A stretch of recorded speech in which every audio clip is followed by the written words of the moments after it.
নমস্কার। পাঠ করছি আজকের গল্প। বিভূতিভূষণ বন্দ্যোপাধ্যায় রচিত বড় বাগদিনী। ওর নাম বড়। এর মানে বলতে পারবো না। সবাই ডাকে বড় বাগদিনী বলে। একটু মোটাসোটা, কুচকুচে কালো, আঁটো-সাঁটো গড়নের, বয়স 40 থেকে 50-এর মধ্যে। এই পাড়াতেই বামুনবাড়ি বড় কাজ করত, বাইরের কাজ, কারণ বাগদিনীর হাতের জলে কোনো কাজ হবে না। গোয়াল গোবর করা অর্থাৎ গোয়াল পরিষ্কার করাই ছিল তার প্রধান কাজ। বিচুলি কেটে গরুকে জাবও দিত, উঠোন ঝাঁটও দিত। একদিন শুনলাম বড় মুখুজ্জে বাড়ির কাজ ছেড়ে দিয়েছে। মুখুজ্জে মশাই নিজেই এসে আমার কাছে নালিশ করলেন। বললেন, তুমি তো পল্লীমঙ্গলের সেক্রেটারি, এর একটা বিহিত করো। কি ব্যাপার হয়েছে কাকা? সেই বড় বিটি আজ কোথাও কিছু না, কাজে এলো না আমার বাড়িতে। এক হাঁটু হয়ে রয়েছে গোয়াল, থই থই করছে উঠোন, আর বিটি কিনা স্বচ্ছন্দে বললে আমি কাজ করব না। ছোট লোকের এত বড় আসপর্দা আর সহ্যি হয় না। বলি, যাই দেখি বিভূতির কাছে, একটা বিহিতের করো দেখি বাবা। কাজ ছাড়লো কেন হঠাৎ, তা কিছু জানেন? কি করে জানবো বাবা? কাল বললে আমার তামাক পোড়া খাওয়ার পয়সা আলাদা দিতে হবে। তাই বললাম, 3 টাকা করে মাইনে, আবার তার উপর তামাক পোড়া খাওয়ার পয়সা, পারবো না। তাই বাবা। এর কি করা যাবে পল্লীমঙ্গল থেকে বলুন? আপনার পয়সা করে নিয়ে এসে তো আর চলে যায়নি। আমি কি করব বলুন কাকা? আমার দ্বারা কিছু হবে না। তা হবে কেন? তা কি আর হবে? ছাই ভস্য কি সব মাথা মুন্ডু লিখতেই শিখেছ। গায়ের কোনো উপকার কি তোমায় দিয়ে হবে? তা হবে না, সে বুঝতে পেরেছি অনেকদিন। মুখুজ্জে কাকা অপ্রসন্ন মুখে চলে গেলেন। কি করব, আমি নাচার। পল্লীমঙ্গল সমিতির সেক্রেটারি তো আর নবাব নাজিম খানজা খাঁ নয় যে যাকে তাকে ধরে নিয়ে এসে যে কোনো অপরাধে গর্দান নেব। আমি কি করতে পারি বড় বাগদিনীর?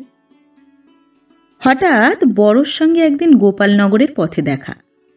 একটা ভাঙা চুপড়ি কাঁখে সে বাজারে যাচ্ছে, পরনে শতছিন্ন মলিন বস্ত্র। বললাম, কি বড়, ভালো আছো?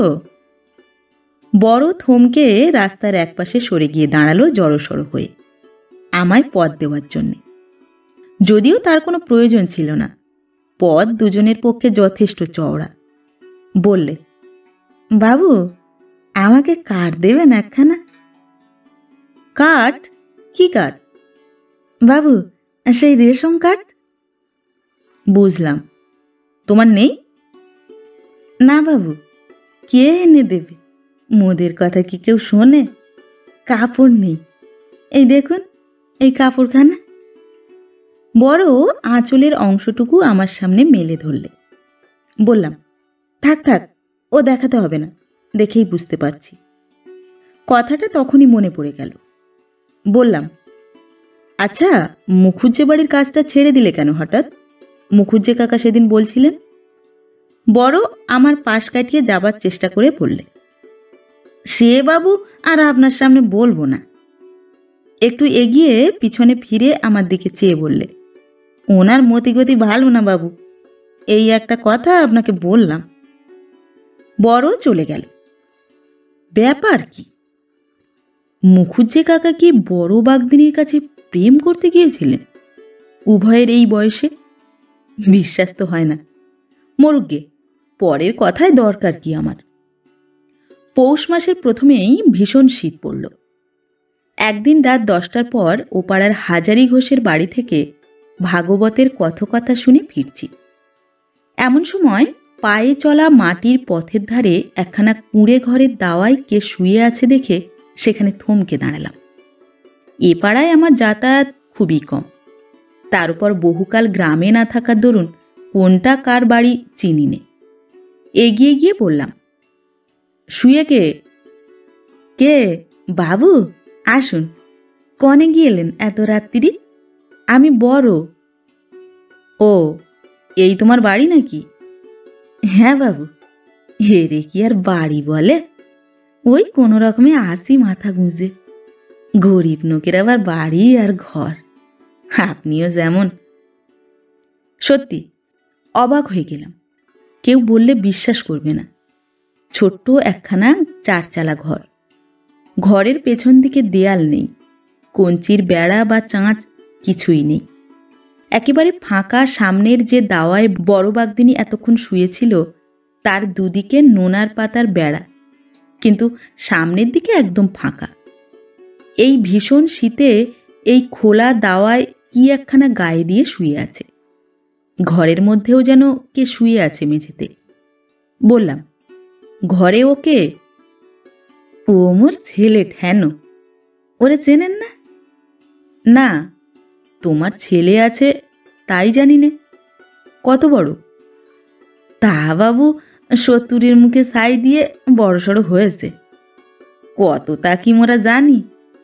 এই পাড়ার রাখাল, সবারই গরু চড়ায়। বেশ। এইবার আমার নজর পড়ল বড় যেখানা গায়ে দিয়েছিল সেই কাপড়খানার দিকে। থলের চট বলেই মনে হওয়াতে জিজ্ঞেস করলাম, গায়ে দিয়েছ কি ওটা? এখানা বাবু কম্বল। কি রকম কম্বল? আর বছর বনগা থেকে এনে ডাক্তারবাবু বিলি করলেন। এর মধ্যে তুলো ফোড়া। 5খানা মোদের গায়ে বিলি হয়ে এলো। গভর্নমেন্ট থেকে নাকি বিলি হয়ে এলো। কি জানি বাবু, আপনারাই জানেন। মোরা কি খবর রাখি বলুন? দিলে একখানা, নিলাম। তা বাবু, একখানা কাপড় পাবো না? মুসলবে বেরোবার উপায় নেই। গ্রামের লোকে কি করে জীবন কাটায় ভালো করে দেখিনি কোনোদিন। আজ একে দেখে তা বুঝলাম।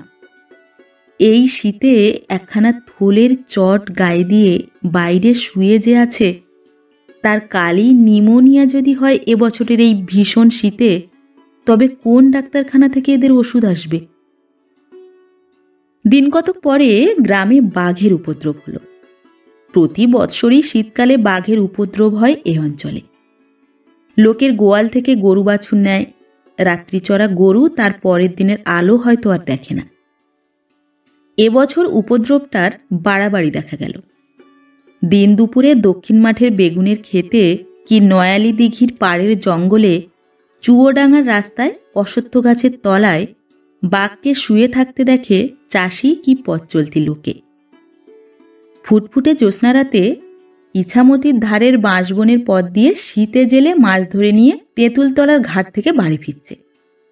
মস্ত বড় বাঘ রাস্তা জুড়ে শুয়ে আছে। জনপ্রাণী নেই তেঁতুলতলার ঘাটে। বাঘও নড়ে না। শীতে জেলের নজজৌ নতস্থ অবস্থা। তারপর বাঘটা হঠাৎ লাফ দিয়ে পাশের ঝোপে কেন পালিয়ে গেল সেই জানে। একদিন তো আমারই বাড়ির পেছনে বাঁশবনে সন্ধ্যা রাতে ফেউ ডাকতে শুরু করল। হাট থেকে ফিরবার পথে বড় বাঘদিনীর ঘরের পাশ দিয়ে এলাম ওকে বাঘের কথাটা বলে সতর্ক করে দেবার জন্যে। জ্যোৎস্না উঠেছে, সন্ধ্যার অল্প পরে। তেমনি শীত। বড় দেখি দাওয়ায় শুয়ে আছে। মাথার কাছে একটু করে ঘুঁটের আগুন। একেবারে লেপ মুড়ি দিয়ে শুয়ে আছে। কি বড়, এত সকালে শুয়ে পড়েছ? বাবু আসুন, বড্ড জ্বর এলো দুপুরবেলা। আজ আর হাটে যেতে পারিনি। চটখানা মুড়ি দিয়ে পড়ে আছি। তোমাকে এলাম একবার সাবধান করে দিতে। বাইরে এরকম শোয়া ঠিক না।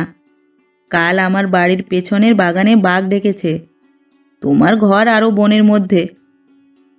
বাবু, কিছু হবে না। বাঘে মোদের কি করবে?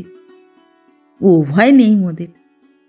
তা থাকলে কি আর 12 মাস এই ফাঁকা জায়গায় শুতে পারি?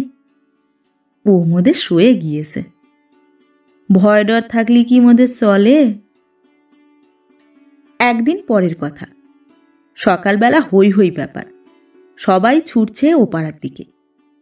বড় বাঘদিনীকে নাকি শেষ রাতে বাঘে মেরেছে। সঠিক খবর কেউ দিতে পারে না। ব্যাপার কি দেখবার জন্যে ছুটলাম ও পাড়ার দিকে। গিয়ে দেখি বড় বাগদিনীর ঘরের উঠোনে লোকে লোকারণ্য। বড় বাগদিনীর গলা সকলকে ছাপিয়ে উঠেছে। সে হাত পা নেড়ে কি একটা বর্ণনা করছে সকলের সামনে। আর সেই জনমণ্ডলীর মাঝখানে বড় বাগদিনীর দাওয়ার ঠিক সামনের উঠানে একটা বড় গুলবাগ মৃত অবস্থায় পড়ে আছে। বড় বাগদিনী নাকি বাঘটাকে গত শেষ রাতে কাস্তে বঁটি দিয়ে মেরেছে। জিজ্ঞেস করলাম, কাস্তে বঁটি দিয়ে অত বড় বাঘটাকে? তখন বড় আমার দিকে ফিরে কাহিনী গোড়া থেকে শুরু করলে। সত্যি সে বাঘটাকে মেরেছে এবং বঁটি দিয়ে মেরেছে। শেষ রাত্রে বাঘটা ওর ঘরের পেছনে এসে হাঁক পাড়ে। বড় ছেলে ঘর থেকে ভয়ে চিৎকার করে উঠতেই বড়র ঘুম ভেঙে যায়। ছেলেকে বাঘে ধরেছে ভেবে ও দাওয়ার কোণ থেকে কাস্তে বঁটি নিয়ে বাঘের ঘাড়ে পড়ে। বাঘ আসলে তখন ধরেছে ওদের সেই ধাড়ি ছাগলটাকে। অন্ধকারে দেখাই যাচ্ছে না বাঘের ছাগল ধরেছে না ছেলে ধরেছে। কাস্তে বঁটি দিয়ে বাঘের ঘাড়ে মরিয়া হয়ে নির্ঘাত ঘাকত কোপ দিতে বাঘ সেখানেই ঘাড় কাত করে মুখ থুবড়ে পড়ে যায়। এই হলো বড় বাগদিনীর বর্ণনা। ভিড়ের মধ্যে মুখুজ্জে কাকা ছিলেন। তিনি বললেন, তোর একটু ভয় করলো না ওর সামনে যেতে? বড় বললে, মোর কি তখন জ্ঞান ছিল দাদা ঠাকুর? মোর আজ 2 দিন জ্বর, ওই উনি পরশু দেখে গিয়েছেন। বাঘ হ্যাঁকর হ্যাঁকর করে উঠল, তাও শুনলাম জ্বরের ঘোরে। মোর ছেলে চিৎকার করে উঠল, তাও শুনলাম। জ্বরের ঘোরে ভাবলাম মোর ছেলেটাকে বাঘে ধরেছে। তক্ষুনি কাস্তে বঁটি কোণ থেকে তুলে নিয়ে ছুটে গিয়ে ঝাঁপিয়ে পড়েছি। মোর তখন জ্ঞানগম্যি নেই। ছেলেকে বাঘে খাবে মোর, আর মুই বসে দেখব? মোর পেরান যায় আর থাকে। বাঘ আসলে মোর ওই ধাড়ি ছাগলটা ধরেছে তখন। মুই অন্ধকারে চোখই দেখতে পাচ্ছি কিছু। মুই ভাবলাম মোর খোকাকে ধরেছে। ক্রমে ভিড় বাড়তে লাগলো দেখে আসবার উপক্রম করছি। এমন সময় বড় বললে, বাবু একটা কথা, মোর কাপড় একেবারে ফালা ফালা হয়ে গিয়েছে বাঘের সঙ্গে হুড়যুদ্ধ করতি। পরে আসি কলুবাড়ির মনো দিদির থান খান। সকালে একটু চেয়ে এনেছে মোর ছেলে গিয়ে। মোর সে কাপড় তো নক্তমাখা নোনাতলায় পড়ে রয়েছে, ওই দেখুন, ও আর পরা যাবে না। তা বাবু, রেশম কাঠখানা মোড়ে দিয়ে একখানা কাপড়ের ব্যবস্থা করে দেন আপনি। পরের কাপড়, ওরা আজই চেয়ে নিয়ে যাবে। এখন মুসলবে বেরুতে পারবো না বস্তর বিনে। মুখুজ্জে কাকাও আমার দিকে চেয়ে অনুনয়ের সুরে বললেন, দাও বাবাজি, ওর রেশন কার্ডখানা দেওয়ার ব্যবস্থা কর। আর রাতে একখানা কাপড় ওকে আজই দিতে পারো? ওর মোটেই কাপড় নেই। যাতে হয় বাবাজি, তুমি মনে করলেই হবে। মুখুজ্জে কাকা আমার হাত দুটো ধরেন আর কি। নমস্কার। পরবর্তী গল্প নিয়ে খুব শিগগির ফিরে আসছি। ততক্ষণ সবাই ভালো থাকবেন, সুস্থ থাকবেন। গল্প পাঠ ভালো লাগলে গল্পটিতে একটি লাইক করবেন এবং ভিন্ন ভিন্ন স্বাদের অডিও স্টোরি শোনার জন্য অবশ্যই চ্যানেলটি সাবস্ক্রাইব করবেন। ধন্যবাদ।